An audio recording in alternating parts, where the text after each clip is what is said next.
Hey guys, it's Roberto. So I'm here at Best Buy. They are not sponsoring this video, but I am getting ready to buy a new laptop. I want to walk you through some of the things that you need to know before you go and you buy a new laptop one way or the other. In this case, I'm actually going to be buying the new 2017 MacBook Pro, grudgingly, because you guys know how I feel about that. So let's go ahead and get into it.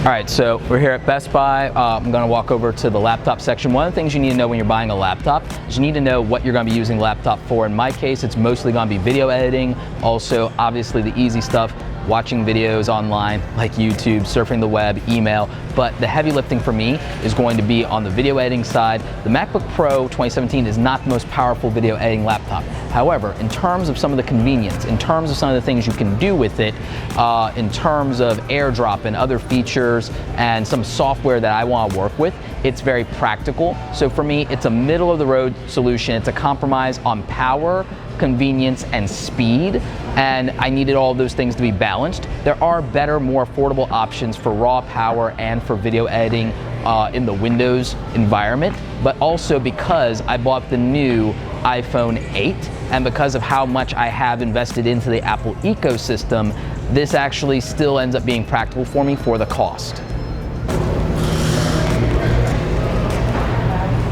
These are the Google Chromebooks here, and the thing is, if you're a student, this might actually be a really good investment for you overall. It's not the same thing as having a full Windows operating system or a full Mac OS system, but for the cost and affordability, if you need something to do basic web browsing, if you need something to do basic word processing using like the Google Docs environment instead of Microsoft Word, then this is a great solution. You get a full laptop that's fully capable, and usually these are under $200 or $300. So if you need a budget laptop as a student, then Chromebooks are a very practical solution. They are convenient, and I think they're great. Acer makes some good ones, HP does, Samsung. So you have a lot of great brands here. And again, for the cost, all of these are like under $300. This Acer Chromebook is $269. This HP Chromebook is $199. The Samsung is $199. So you have a lot of fantastic options available to you. In terms of generic laptops, you know, the HP Pavilion series, something I've covered before on the channel in terms of the Spectre 360 series, is actually pretty good. And under around $500, you get a full Windows laptop experience. And I think that for a lot of you, this is probably the right answer. And I've reviewed some of these things on the channel before, but if you'd like to watch that video, I'm gonna link it up in the description, maybe in the info card up here. I have a whole playlist where I talk about laptop buying. The thing with this versus the Chromebook is, like I said, you're getting a full Windows environment. So if you need that for school or for work, I think that that's the right solution, and this is a great budget option for you. I need something more powerful than that, so we're gonna move on. This is where things start to get interesting. Lenovo is a company that I'm actually a huge fan of, and it was actually very hard to not pick a Lenovo laptop straight up versus a MacBook Pro for video editing. These usually have the NVIDIA GeForce cards in a lot of cases, like I think this one has the NVIDIA 1060 mobile chip, which is great. It's part of the new Pascal architecture. So for video editing at a great price, the Lenovo Yoga 720. That is actually pretty good. It's a 2-in-1 touchscreen laptop. This would not necessarily be my first choice for a video editing laptop, but it's fully capable of handling it because it has an i7 core processor in there, so you need that. And it does have the dedicated graphics card from NVIDIA. So these are practical solutions that are affordable, and again, they're touchscreen laptops. So if you're into that, and if you're into doing drawing and doing graphic design, then again, very practical solutions in my opinion in the Lenovo series. At around $1,000, the Dell Inspiron series is actually one of the most practical solutions you can get for all around whatever you want to do, whether it's graphic design, video editing, just something that is a powerful workhorse. I'm a big fan of Dell. You guys know that actually as my current daily driver, I use the Dell XPS 13 from 2016, which they sent over to me, and I actually was strongly considering going with the Dell XPS 15 this year as my main video editing laptop for travel. However, I ultimately decided, because of the the upgrades that I'm doing on the Mac side to give that a shot, and I may still actually end up with another Windows laptop to compete against that. With the fact that I'm expanding Create Awesome Media and I'm doing some hiring, having another laptop for an assistant isn't the worst idea in the world, especially with how I like to be mobile. That actually is really practical versus just building workstations and setting up an office space. We're more likely to actually do a co-working space long term as well. So I think that a laptop solution makes sense. And the thing is, for anybody else working alongside me, I would look at a Dell either in the Inspiron series here at $1,000 or the more expensive XPS line. I think you just really have to balance what is it that you actually need. Do you need a powerful processor? If you're doing graphic design or video editing, you absolutely do. Do you need dedicated video graphics? If you're doing video editing and production, you do need that. If you're doing graphic design, you may not need a dedicated graphics card, and you might be able to deal with the onboard Intel graphics or AMD graphics in whatever laptop you're choosing. So I think you just, again, have to understand what it is you need. For the most part, in terms of RAM, most people could probably get away with 4 to 6 gigs of RAM, but if you're doing graphic design or you're doing video, then 8's the bare minimum. But 16 is ideal, and if you can go to 32 if you're doing video, that becomes important. Most Mac enthusiasts will tell you that you don't need 16 gigs of RAM. I beg to differ. If you're doing After Effects or if you're doing any kind of 3D rendering, then having those options of being able to go up to 32 gigs of RAM is important. If you want the multitask, having that option and the buffer of 32 gigs of RAM also becomes important. And the thing is, with the MacBook Pros, we don't have those upgradability options. We can't even do it custom ourselves anymore, so that bothers me a lot. Most of the new laptops that we're going to be looking at also take advantage of SSDs, solid state drives, instead of spinning hard disk drives on a platter. The difference here is faster transfer speeds, better render times overall, and longer life and stability for your laptop. Because ultimately the bottleneck of your laptop slowing down usually becomes the drive. So going with a solid state over a hard drive is important. Most of the Dell series laptops and the other laptops we've looked at and will continue to look at today take advantage of SSDs. This does mean the laptops end up being just a little bit more expensive, but in the long term, it's worth it. These are the Microsoft Surface Books. I'm actually a big fan of what the Microsoft Surface line has been doing, and of course, as somebody who's a digital artist and illustrator, I love the features that they have for that in terms of you being able to use the Microsoft S Pen. You guys also remember that I did a first impressions look when I was at Adobe Max of the Microsoft Surface Studio. This is a great overall solution. This is not more mobile or portable, but I really do just like the technology and the features, and I like the innovation behind this. This is why I feel the iMac should have been, and it's not. They refuse to give you drawing capabilities on a screen, and I'm a big fan of that. So ultimately, while this is not something that I'm getting right now, I think future iterations of this I could see myself working with, and the thing is, I am actually really excited about the Microsoft Surface Book line, and I could see myself as I get more into going back to my roots of digital art, Photoshop, photography, I could see this being practical for me overall there. The price point on the Microsoft Surface Book isn't that bad at $1,200 compared to features to the MacBook Pro in many cases, but not always on the performance side for certain things. Ultimately, for video editing, I just didn't feel like it was packing enough horsepower for what I want to do with 4K video compared to other solutions from Dell, Asus, and obviously Apple. So that's why I decided to go a different direction.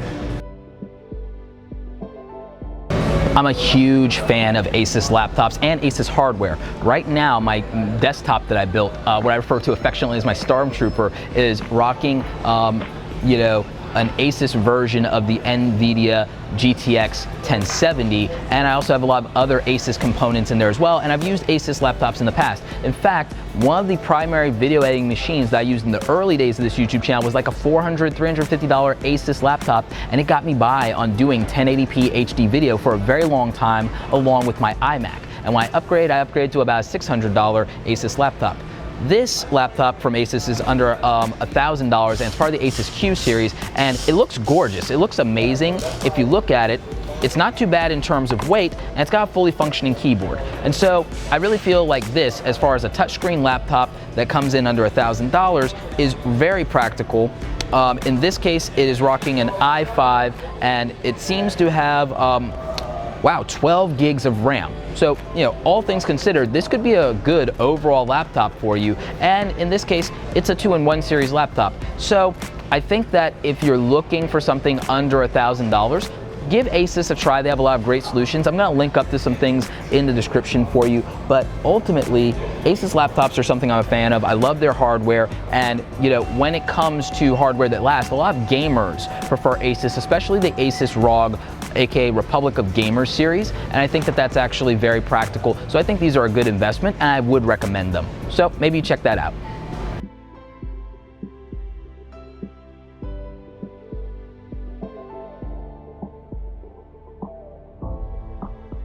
So I think this is what many of you have been waiting for. These are the MacBooks and MacBook Pros. These are the MacBook Pro series, the 15-inch with touch bar, the 13-inch with touch bar, and the MacBook Pro without touch bar, 13-inch. And ultimately, I think that today I'm going to be leaving with this one, the 15-inch MacBook Pro.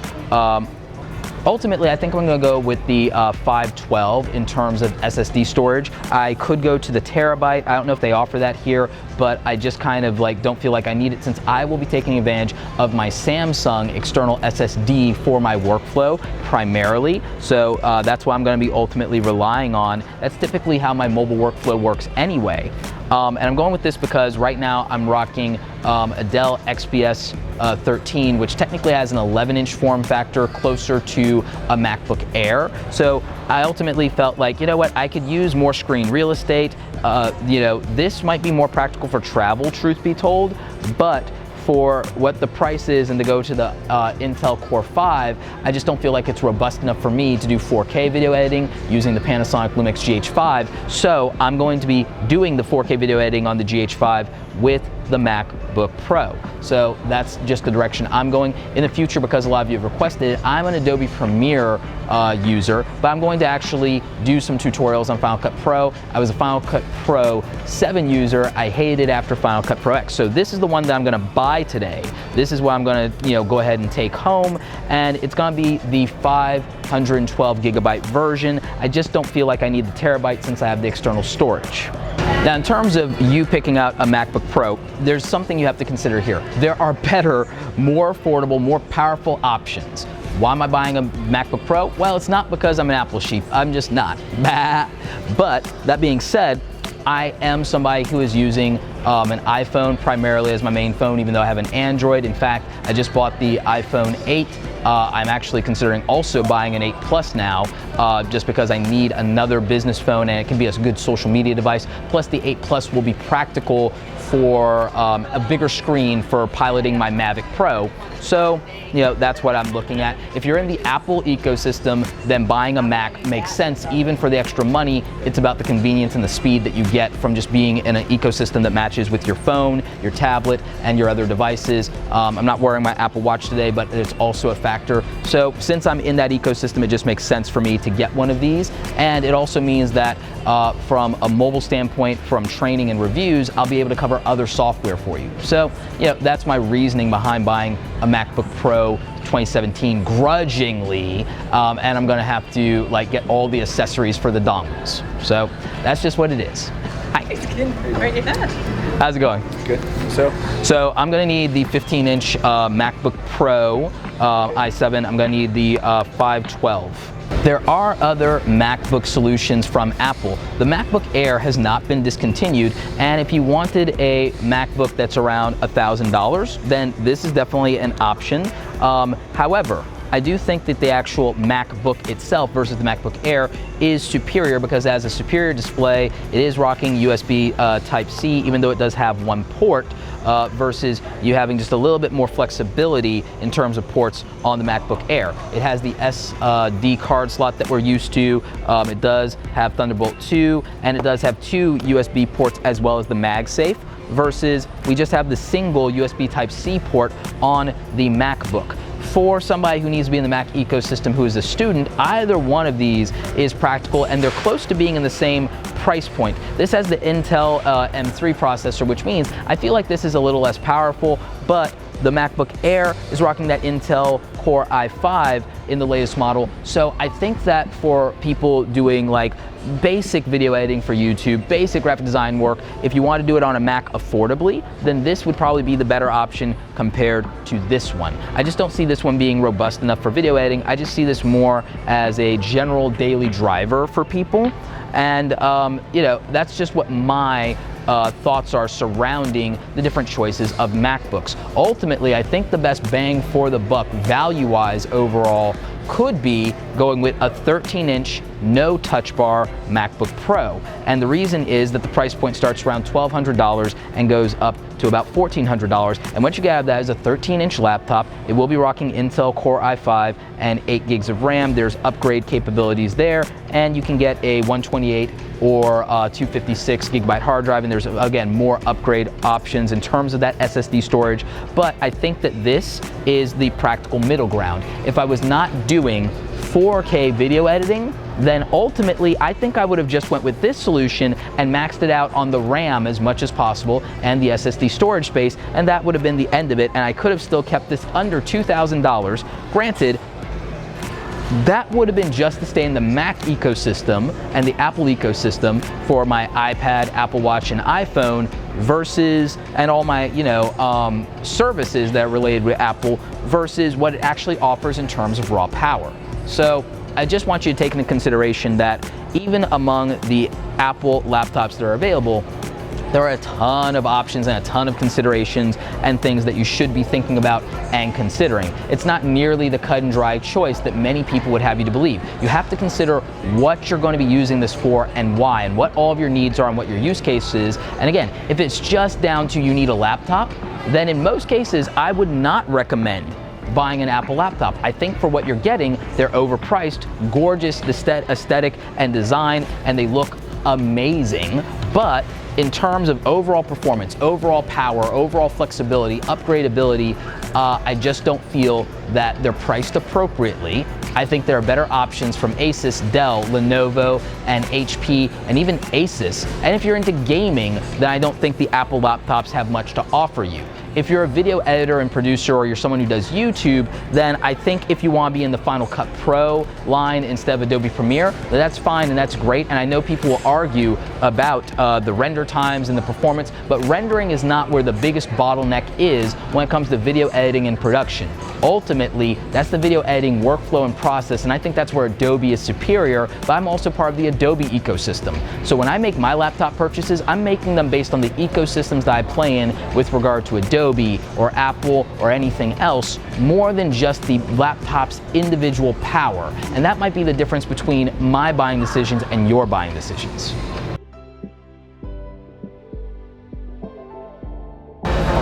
So these are the Asus Republic of Gamers laptops. These are gaming machines. And so if you're into gaming, these are perfect for you. These usually do rock the NVIDIA graphics cards, and we also have MSI. These are solid for gaming too, and of course Alienware, which was bought by Dell. Now, when it comes to graphic design and video editing, these are also good solutions too, especially if in your free time you do like to do some gaming. I know I'm a big fan of Overwatch and StarCraft and the Blizzard games as a whole, so like, these are really suited to me and I've used them in the past. Now, what I will say is you're trading portability for power. These are a lot heavier and a lot more robust than most of the options, including the MacBook Pros usually, but what you get out of them is raw, overwhelming power, great graphics, and usually really good displays. So I would definitely recommend that you look at these if you balance graphics, gaming, and maybe even some video editing. They are fantastic. You do, of course, for gaming, have desktop solutions, and you can build a custom one, or you can buy something packaged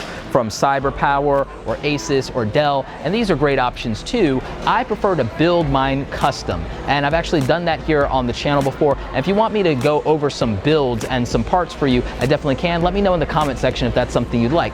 Overall, I think that Dell, Asus, MSI, and a lot of the brands that we covered today are great options for you for whatever you want. You just have to know exactly what your use case as a customer is going to be.